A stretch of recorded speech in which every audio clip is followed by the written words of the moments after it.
Good evening, YouTube. You guys are now watching another segment of TheCaliEffect, King of Games, and today we're going to be talking about a card from Circuit Break. This card is actually the reason why a lot of investors have decided to invest into this set. We're going to be talking about Evenly Matched, a card that ranges between the $60 and $80 range. Now, a lot of people are debating on if you should be playing it in your main deck or your side deck. In this video, we're going to be talking about if you should even bother playing it. We're going to be talking about the pros, the cons, the aesthetics, and everything in between for this card to give you guys an in-depth view on if you should be playing this card or if it's even worth bothering investing to right now. Before we can go deeper into this video, I need you guys to do a couple of things for me because, you know, nothing in this life is free. First of all, I want you guys to dark hole that subscribe button. That's right. Don't be a stranger. Look, if it hits you, would you hit it back? Come on, I need you to do that for me. The next thing I need you to do is to write Geki that notification bell because that's just too strong. Without further ado, actually, I can't even give you all that right now.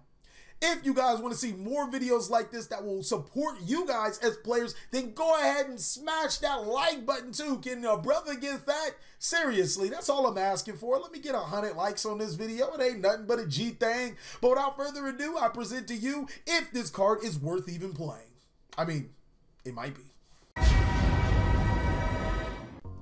Before we start talking about the pros and the cons, we have to start talking about my favorite part of the video, the aesthetics. There is no such thing as a good review of a card without talking about the trivia and some other fun facts about the card. So the first thing I want to point out, I feel like this card is very similar to Goals and Match and Rivalry of the Warlords from its artwork down to its effect. And the reason why I say its effect is because when played right, both Goals and Match and Rivalry of the Warlords will force your opponent to get rid of cards from their field as well as evenly matched. It's also, I mean, come on, it's a whole bunch of niggas fighting. That's exactly what Rivalry of the Warlords and Ghost Match was. Nigga see, nigga do. I mean, y'all can't tell me that those are like, but that's not the case. This card is actually Grandmaster of the Six Samurai, Inishi Shin's Counselor, Hand of the Six Samurai, Great Shogun Shin, and Shadow of the Six Samurai, all commencing some type of five-way battle to find out who will be the next Hokage.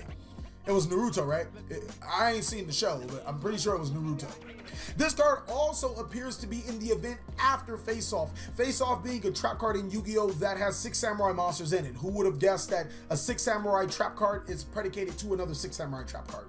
You know, that actually confirms that there is some sort of story inside of this 6 samurai archetype, and it doesn't seem like these 6 samurai monsters like each other. I mean, like, maybe they're all like different clans that are fighting each other to see who will become the next Hokage. No, not Hokage. Am I even in the right genre? Like, are they ninjas? Why does the kid say believe it all the time?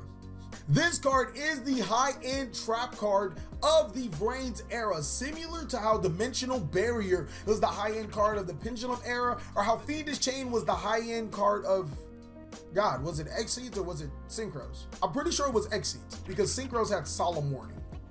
God, I'm old. How do I know all this information? You and your opponent will now have to communicate about battle phases even more, kind of similar what Denko Seka did to standby phases, and also how Ash Blossom does to every facet of Yu-Gi-Oh! Because that's just how the game plays. Another thing that I wanted to point out that I'm not even sure if it was good or bad is that your opponent, or if you activate this card, I guess, your opponent will always be left with at least one card. Reason being, when Evenly Matched is activated, it counts itself as a face-up card and your opponent must evenly match that trap card. Get it? That's where they got the name Evenly Matched from, bro. All right, now that we're done with the aesthetics, we can start talking about the pros of this card. This card is phenomenal against Maxi. It actually is kind of scary good. Okay, so I'm gonna give you guys a hypothetical. So boom, Maxi is at 5. All right, well, okay, all right. It's at 1 in the TCG. But your opponent activates Maxi. You proceed to special summon a plethora of monsters to your side of the field, giving your opponent a surplus of advantage. During your in-phase, or your opponent goes around and they starts to break your board. After breaking your board, you found a way to protect yourself and activate Evenly Matched. This completely depletes everything that they've even worked for, or actually they just activated the Maxi, so they didn't even work for. This completely balances or neutralizes Maxi in that aspect, forcing your opponent to banish all of those cards that they just got from the surplus of the card. So I'm not not even sure if this card is balanced in that aspect, but Maxi is busted in itself. So, I mean, I guess it's that. It could be a reason, if played right, why Maxi can come back to 3, but who knows? Only time will tell. Another good thing is that this resets boards that could be in your favor. If you have a numerous amount of cards in your hand and less cards on your field, and your opponent commits to those cards from their hand to their field, and you activate evenly match at the end of the battle phase, your opponent essentially loses their entire presence while you still have up to 6 cards in your hand and can still play Yu-Gi-Oh! That can be a pivotal factor, so it does punish players for overextending, similar to what Exciton Knight did back in the day. This card banishes cards face down from further use. Card effects that would activate when banished or when leaves the field or face down. So yeah, face down cards can't activate their effects. And with Cyframe Lord Omega not being as easily accessible as it was before, and the Paleozoic card being solely used for Paleozoics, those banished cards might just be gone for good. This card's pretty good at doing that. Another thing is that this card can be activated from your hand. That is like a huge plus. Saying that traps are really slow and don't really provide you any sort of advantage, and this card is even more slow, seeing that it has to be activated at the end of the battle phase. The fact that it can be activated from the hand, leaving it less susceptible to back row destruction, is a godsend. This card is legitimately a hand trap. Get it? It's a trap card that activates in the hand, kind of like how Droll Lock and how Ash Blossom and how Ghost Ogre and Maxi are, except it's really a trap card. It's like genuinely like it's purple, so it's a trap card.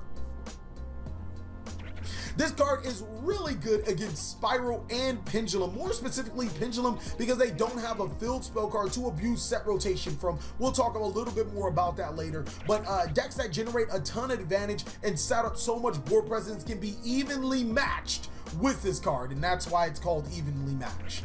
Now, I've talked about all the pros, and I know I have you guys going into your wallet right now trying to figure out how are you going to get evenly matched. Y'all niggas can't afford Ash Blossoms, but y'all gonna go get some evenly matched. But before we even start talking about all that, we need to talk about the cons, son. We gotta sit down and talk about these cons, because they might make you shy away from purchasing this card. This card has to be activated at the end of the battle phase, so it's useless when your opponent is attacking for game. This card is probably the worst card to have when your opponent is attacking for game, because there's no such thing as an end of a battle phase. There's the end of your life points, but there's no such thing as an end of a battle phase when attacking for game. The next major thing about this card is that your opponent chooses the cards that they banish. Oh man, just when we thought that it was good, your opponent can choose which cards which are less likely to be useful for them to banish face down. That's a huge con. The fact that you don't get to choose kind of sucks. If this card is set, it has a high chance of being destroyed before being used. Now, I know you guys are like, why would I set it when I can activate it from my hand? Because it's not all times you don't control any cards. Hypothetically, if you don't control any cards, your opponent could be attacking for game. That's not good. Or if they can play the cautious game and not commit so many resources to the board, which means evenly matched is useless. This card's also useless against one card boards. If your opponent has like a masterpiece on the field, you can't activate evenly matched and gain anything from it. It's actually pretty bad against True Draco, especially True Dracos that run set rotation. More about that later. The reason why it's bad against True Dracos is because if this card is set, they can destroy it with their spell and trap cards, and Masterpiece can be unaffected by traps, making this card just completely moot. The biggest reason, or the biggest thing going against evenly matched, is the prevalence or emergence of set rotation. It makes this card's hand ability useless. And for you that don't know what set rotation does, is that you can set a field spell card from your deck on your side of the field and also to your opponent's side of the field. And since your opponent now controls a card, they can't use evenly matched. This is actually the reason why this card isn't played in the OCG as much, because being able to activate field spell cards or even give your opponent a dead field spell card has been pivotal inside of this Yu-Gi-Oh card game. I've actually seen people run Gaia to Fierce Knight in replacement of being Gateway of Chaos. It's pretty nasty. So with that being said, evenly matched does become a really bad card in that sense, seeing that you would have to set it, which means you'd have to wait another turn to activate it, and then hope that your opponent isn't attacking you for game by then. With that being said, we have to really see if evenly matched is worth it. So here is the reason why I feel evenly matched is possibly worth it. If no one tends to be playing set rotation in your local level event, or if set rotation isn't being played at a YCS level event as much as you think it should, then Evenly Matched is a perfect card. I think that this card is brimming with potential later on down the future, but set rotation does hurt it right now. If you see set rotation being played in Prevalence, which everybody should be playing right now if you're playing a tier 1 deck, then Evenly Matched just might as well just not be in your deck whatsoever. I think that, like I said, I think that this card is brimming with potential. I think it's an awesome card, but set rotation does ruin the card as it did in the OCG. Thank you guys so much for watching another segment of the TheCaliEffect. Look, my niggas, I'm gonna be real with y'all. First, y'all need to subscribe, all right? Secondly, y'all need to hit that notification button. I already told y'all about that.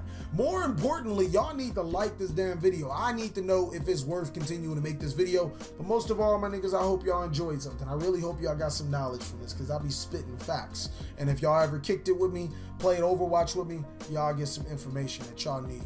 I'm out.